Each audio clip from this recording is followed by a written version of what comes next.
जीवेर स्वरूप है कृष्णेर नित्य दास। हमारा स्वरूप है कि हम भगवान के सेवक हैं, उनकी सेवा करना हमारा धर्म है, लेकिन हम अपने को स्वामी मान लेते हैं। ये भाव हमारे अंदर आ जाता है और हम भगवान की सेवा का त्याग कर देते हैं, और उसी अवस्था में क्या हो जाता है कि एक्सीडेंट हो जाता है, दुर्घटना घट जाती है। जैसे ही भगवान को हम भूलते हैं, समझ लेना चाहिए कि एक्सीडेंट हो चुका है, तो इससे बचना चाहिए। और एक्सीडेंट के बाद क्या होता है आप सब जानते हैं।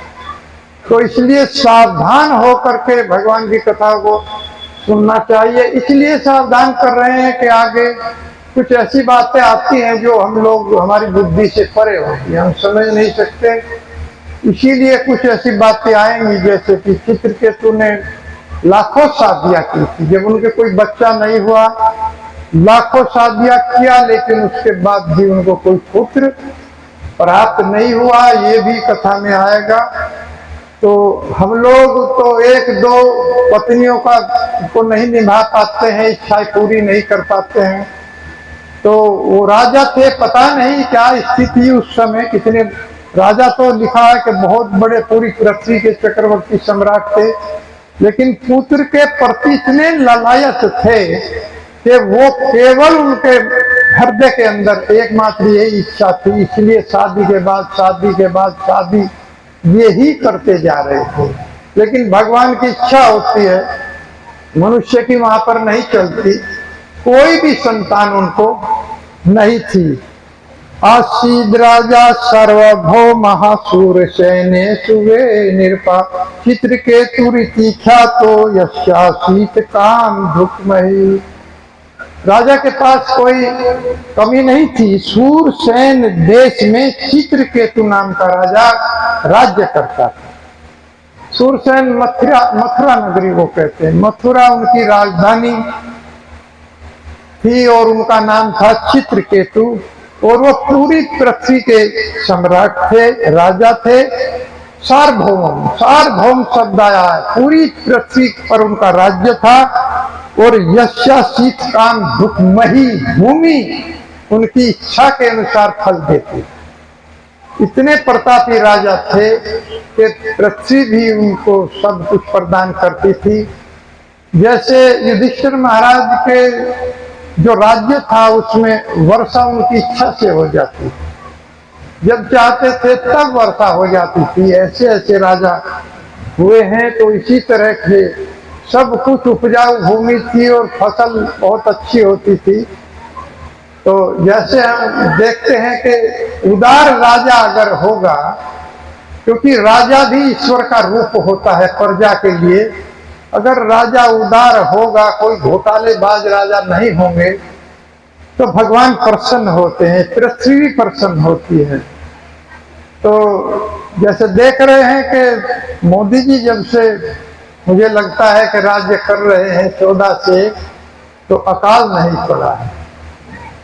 बहुत बरसात हो रही है, बहुत अच्छी बरसात। लेकिन पहले हमने देखा कि सूखाग्रस्त क्षेत्र को घोषित कर दिया जाता, क्योंकि बड़े बड़े घोटाले कर लिए जाते थे, पाप करते थे जो लोग मंत्री पद पर बैठे हुए हैं।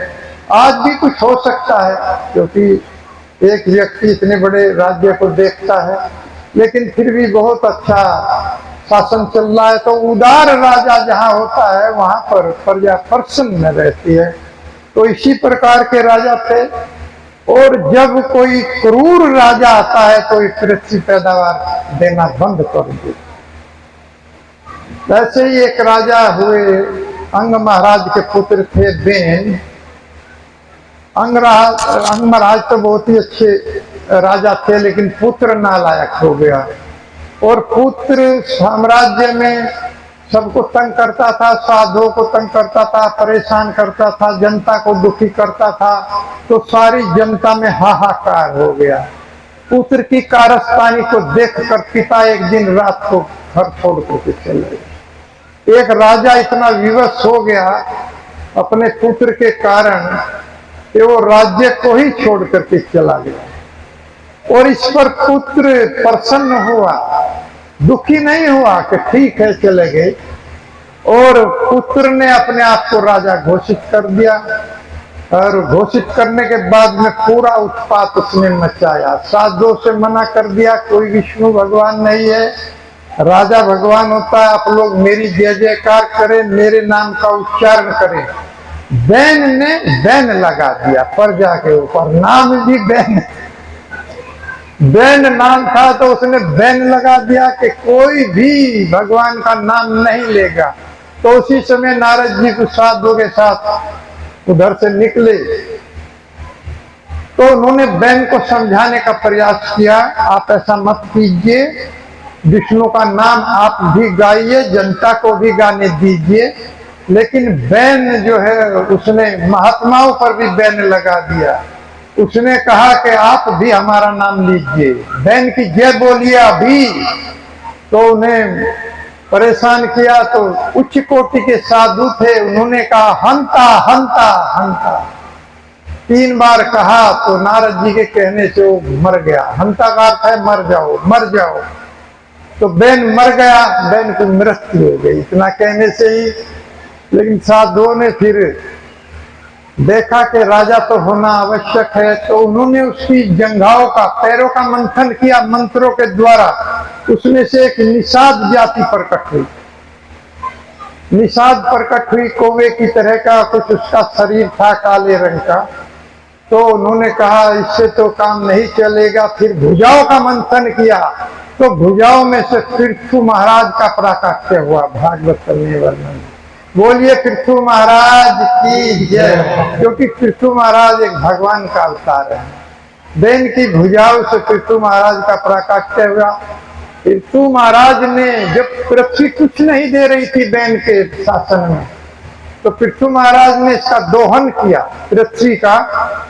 और जब ये तैयार नहीं हुई तो धनुष बाण उठाया, तो पृथ्वी हाथ जोड़ के प्रकट हुई कि प्रभु अब आपके राज्य में सब कुछ, इसका दोहन किया और पूरी तरह से सब कुछ पृथ्वी देने लगी। कुंती महारानी की स्तुति में वर्णन है कि कुंती महारानी कहती है, हे प्रभु हस्तिनापुर का जो ये क्षेत्र है, यहाँ तक ये जो गंगा जमुना का उपजाऊ मैदान है, इस पर आपके चरण कमल पड़ा है, इसीलिए ये क्षेत्र सबसे ज्यादा उपजाऊ है। तो हस्तिनापुर में भगवान रहते थे इधर सब जगह। तो इस कारण से जहाँ भगवान की भक्ति और भजन होती है, जहाँ कथाएं होती है, वहाँ पर भूमि भी उपजाऊ हो जाती है, ऐसा देखा गया है।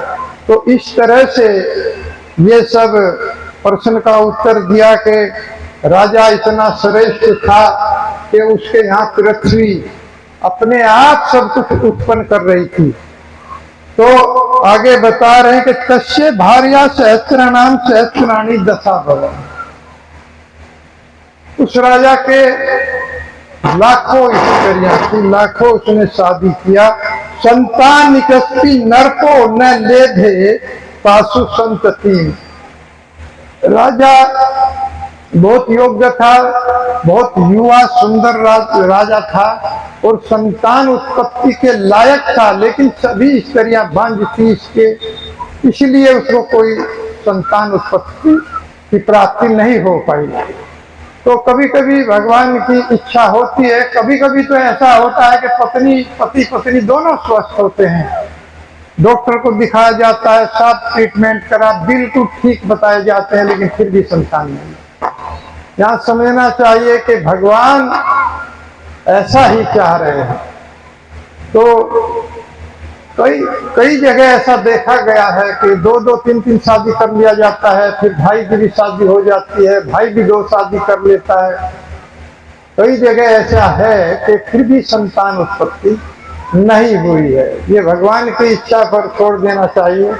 लेकिन राजा संतान के लिए बहुत ही इच्छुक था, इसीलिए रूपो उदार्यो वयो जन्म विधे ऐश्वर्य श्री आदि भी, अर्थात राजा के संबंध में आप बता रहे हैं सुखदेव गोस्वामी, बहुत सुंदर था, रूपो बहुत सुंदर था, उदार्य बड़ा उदार हृदय का था और उसका जन्म भी अच्छे परिवार से था, विद्या पढ़ा लिखा था, हो सकता है PhD कर लिया हो या कोई सबसे टॉप मोस्ट डिग्री उसके पास थी, बहुत पढ़ा लिखा था और ऐश्वर्य, उसके पास सभी सुविधाएं थी, पूरे राज्य का मालिक था और पूरा संपन्न था, गुणों से भरा हुआ था। उसके बाद भी उसे कोई संतान नहीं थी। वो संतुष्ट नहीं था, दुखी रहता था। एक इतना बड़ा राजा जिसके पास धन की कोई कमी नहीं है, सौंदर्य उसके पास है, अच्छा जन्म उसके पास है, अच्छा कर्म उसके पास है, इनमें से कोई चीज एक हो जाए तो भागवत में वर्णन आया है, भजन नहीं करने देती। जन्म कर्म वयो रूप विधे ऐश्वर्य धनादि यदस्य न भवे तस्तम ततरा अयम मद अनुग्रह। इनमें से अच्छे परिवार में जन्म हो जाएगा, व्यक्ति तब भजन नहीं करेगा, हम तो बहुत बड़े आदमी हैं। कुछ संपत्ति धन ज्यादा हो जाएगा तब भजन नहीं करेगा, सुंदरता ज्यादा हो जाएगी तब भजन नहीं करेगा, और ऐश्वर्य हो जाएंगे तो भजन नहीं करेगा। अगर कोई ये सब प्राप्त करके भी भजन कर रहा है, भगवान कहते हैं उसके ऊपर मेरी बहुत बड़ी कृपा है, बहुत बड़ी कृपा है, नहीं तो व्यक्ति भजन नहीं करता है। तो यही इसमें बता रहे हैं कि सारे गुणों से संपन्न था, लेकिन फिर भी उसकी मात्र एक इच्छा थी पुत्र की। वो खुश नहीं था, दुखी था। धन की भी कमी नहीं थी, इसके बाद भी दुखी था। इससे लगता है इस संसार में अगर एक भी वस्तु की कोई कमी रह जाए तो व्यक्ति दुखी हो जाता है। उसके पास और सब कुछ है। एक हमारे गुरुजी बताते हैं कि एक व्यक्ति हमारे घर आया तो हमने उसको खाना खिलवाया, शाम को रुकना था उसको, तो उसके लिए अच्छा बिस्तर लगवाया, दूध पिलवाया, और जब सोने लगा तब कहने लगा एक बीड़ी मिल जाएगी क्या? एक बीड़ी की मांग उसने किया। सब कुछ उसको मिल गया, लेकिन बीड़ी के कारण दुखी हो गया। अब बीड़ी वहां कहाँ मिलनी थी, रात का समय था। इतना बेचैन हो गया कि वहां से अपने आप उठा और रेलवे स्टेशन पर जा करके बीड़ी का मंडल खरीद करके लाया। एक बीड़ी पीकर तब सोया। तो उसको सब कुछ मिल रहा था, लेकिन एक बीड़ी नहीं मिली तो उसी से दुखी हो गया। देखिए, ऐसी इच्छा वो अपने अंदर। तो व्यक्ति कोई भी कमी रह जाती है तो वो दुखी हो जाता है। इसीलिए इस जगत में सुखी होना बहुत बड़ी बात है, क्योंकि दुखालयम ऐसा स्वतः, ये दुखों का घर है, लेकिन इसके दुखों के घर में ही किम पुनर्बनाना पुण्य भक्तिया राज ऋषिया तथा अनित्यम सुखम लोक में प्राप्त भजस्व नाम। जो विपरीत स्थिति में मेरा भजन करेगा वो अति शीघ्र मुझे प्राप्त कर लेगा। अनुकूल में तो अनुकूल से संकल्प, प्रतिकूल से वर्जन। भक्ति का सिद्धांत है कि अनुकूल को अपनाओ और प्रतिकूल का त्याग करो, तब भक्ति बढ़ेगी। तो प्रतिकूल जगत है भक्ति के, ये जगत प्रतिकूल है भगत के। ये विषय वासनाओं का, दुखों का क्षणिक जगत है, इसमें यही बातें अच्छी लगेगी। चार आदमी एक जगह बैठेंगे तो भगवान के संबंध में कोई बात नहीं कर सकते।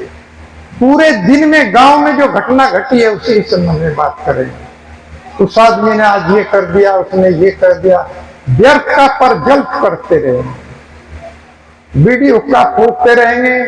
भगवान के संबंध में एक शब्द वो लोग नहीं बोल सकते, क्योंकि दूसरे की आलोचना करने में उनको आनंद आता है, दूसरे की बुराई करने में उनको आनंद आएगा, उस आनंद को लेते रहते हैं।